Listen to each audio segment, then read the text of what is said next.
আপনাদের সবাইকে স্বাগতম। আজ আমি দাঁড়িয়ে আছি কলকাতার ভবানীপুরে নেতাজি সুভাষচন্দ্র বসুর ঐতিহাসিক বাড়ির সামনে। এই বাড়িটাই শুধু একটা বাড়ি নয়, এটা আমাদের স্বাধীনতা সংগ্রামের নিঃশব্দ সাক্ষী।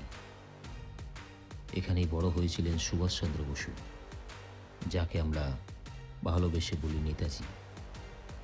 তাঁর চিন্তা, তাঁর স্বপ্ন, তাঁর লড়াই সব কিছু সূচনা হয়েছিল এই বাড়ি থেকেই।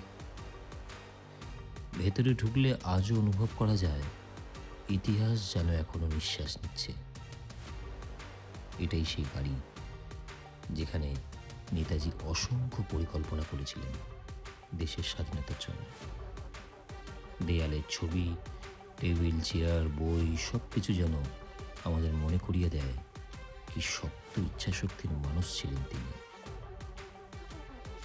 এখানে আপনারা দেখতে পাচ্ছেন সেই বিখ্যাত সিঁড়ি, যে সিঁড়ি বেয়ে 1941 সালের জানুয়ারির এক রাতে তিনি গোপনে বাড়ি ছেড়ে বেরিয়ে যান।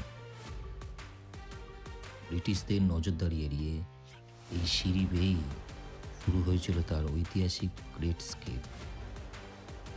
সেই মুহূর্তটা শুধু একজন মানুষের বাড়ি ছেড়ে যাওয়া নয়, এটা ছিল এক যোদ্ধার নতুন লড়াইয়ের পা রাখা।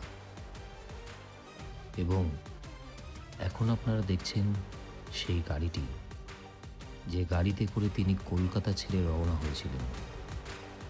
এই গাড়িটা শুধু লোহার কাঠামো নয়, এটা সাহস, বুদ্ধিমত্তা আর স্বাধীনতার স্বপ্নের প্রতীক।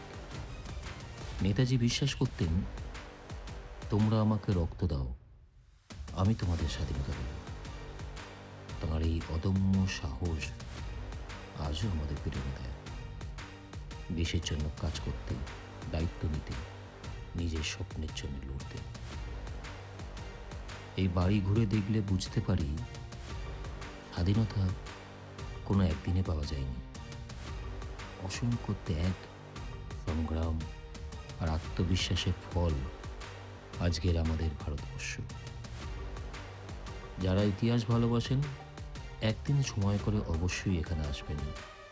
শুধু জাদুঘর দেখবেন না, অনুভব করবেন এক মহান বিপ্লবীর যাত্রাপথ। আমি অরূপ, আজকের ব্লগ এখানেই শেষ করছি। যদি ভিডিওটা ভালো লাগে শেয়ার করুন, কমেন্টে জানাবেন।